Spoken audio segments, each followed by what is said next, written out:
Periscope Games, the developers of our very favorite World War II simulation, Post Scriptum, recently made an announcement on their social media and on their website that is going to change the way that Post Scriptum looks forever. Flash out.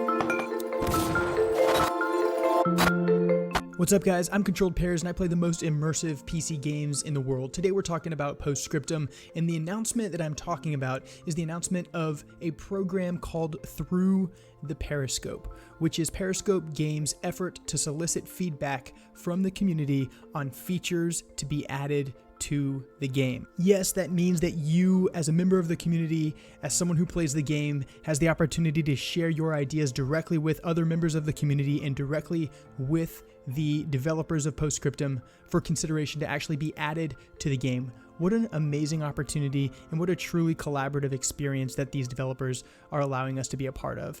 On screen right now, you're looking at the announcement of this new program called Through the Periscope, and basically what is summarized is 3 new ideas that allow you to contribute in a meaningful way.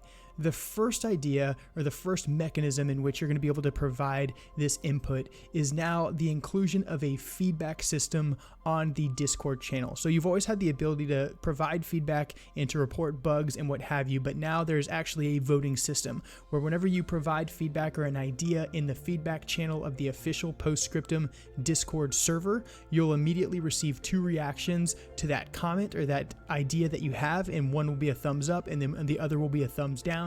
Other members of the Discord server can review all of the ideas that have been placed there for consideration and then vote up or down on those ideas. This will give the developers an opportunity to see which things are most enjoyed throughout the community and which ideas folks are not particularly fond of. So that's the first mechanism you have to be able to share your ideas.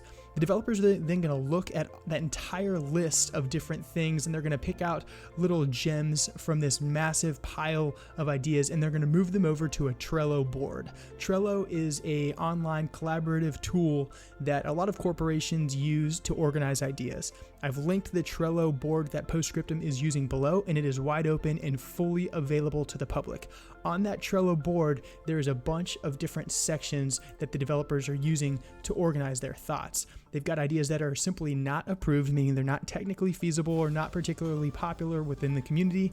They've got stuff that is to be discussed or sorted. So these are ideas that have been reviewed by the developers, moved over to the Trello board, and they're going to discuss it internally at Periscope Games.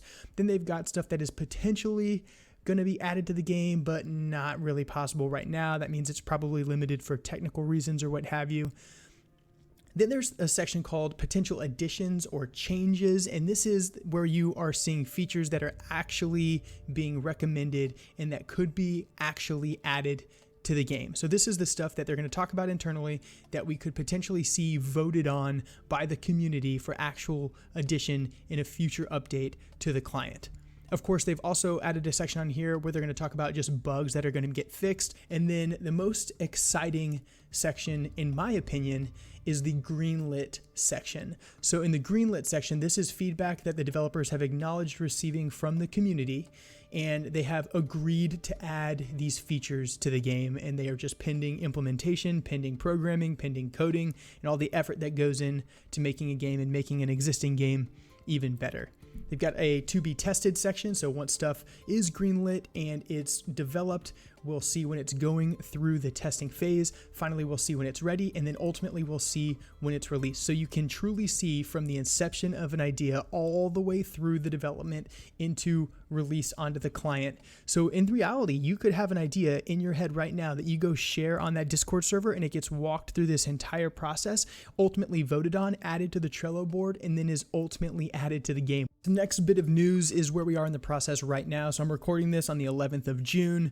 Recently, I interacted with our favorite community manager, Snazzy Duckling, on Twitter, who reassured me that the first vote is going to take place next week. Next week, at the time that I record this, is the week beginning the 15th of June. So depending on when you are hearing this video, you could be a part of that very first vote in the Through the Periscope feedback solicitation program. With that in mind, I wanted to share with you 2 ideas that have come to mind of my own. The first, my buddy Tom Havoc recently was sitting on top of a Sherman with a STG-44. So he's a German player sitting on top of a Sherman tank, blasting away, and he couldn't really do anything about the tank. And I thought, man, how cool would it be if you could somehow pry open the hatch to that Sherman tank, drop a frag grenade into that hatch, kill the crew, disable the tank, and then move on. Well, I think that that's a good idea. I think it's something that should be considered by the devs. So I drafted the note that you're seeing on screen right now, and I submitted it on the evening of the 11th of June. And if you're hearing this now, this is my official campaign to get fragging the tank implemented into Post Scriptum. So I ask you to go over there. If you like this idea, vote with a thumbs up in the feedback portion of the Post Scriptum Discord, and let's go fragging tanks sometime in the future when this idea makes it to the actual client. My second idea, and I don't really know if this one was mine originally or not, but I do find it interesting because it seems to have been floating around for quite some time, but I've got proof that I thought of this like a year ago. It turns out a year ago on Reddit, I made this suggestion: give the platoon commander an RTO. This has probably been suggested before, I wrote, but the commander would greatly benefit from having his own personal radio man. This would be an easy development change. I'm not a developer. It's probably really hard. I have no idea. And could be achieved by decreasing one of the armor sections to 3 soldiers. I don't really know if that would work either, but there's probably a way to make it happen. Come on, guys. You can do it. Bottom line, though, a radio telephone operator for the commander would solve a couple issues. First, the commander would no longer be tied to a fob, a rally, or his command vehicle to call in support, so this means he could actually get up front and get in the fight. Second, when in a command vehicle, the RTO could drive. This means the commander could look at his map, he could communicate with other squads, it would free him up to do the commander role while on the move. Third, commanders will stop asking squads for radio men. Right now, there's commanders running all over the battlefield, tracing people down and hoping to poach an RTO so that they can quickly call in support and then keep moving. Fourth, RTOs could be security for the commander. When I play as a commander, I'm all alone, constantly staring at my map and exposing myself to unnecessary risk. I could have that RTO with his gun up, protecting me. And finally, and this is honestly pretty selfish, and this is my position, but the commander should have a buddy with him at all times. You know, I make YouTube videos. I like playing the commander role, but I don't make a lot of commander role YouTube videos because it's a lonely position. I end up staring at a map and talking on a radio from some safe position for much of the match. If I had a radio man with me, that would be someone that I could hang out with and talk to. It would make my content more compelling. It would make my game experience more social, and it would be a lot more fun. And so I think that it would be really cool if a RTO position was added to a headquarters section, and that the commander would have a radio moving with him.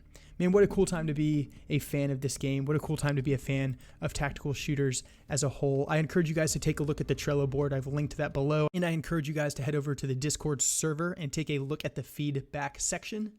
And I also encourage you guys to contribute some of your own ideas. But most importantly, vote mine up. No, seriously, this is really cool. Thank you guys so much for watching. My name's Controlled Pairs. I play the most immersive PC games in the world. This is Post Scriptum. And I'll see you in the next one.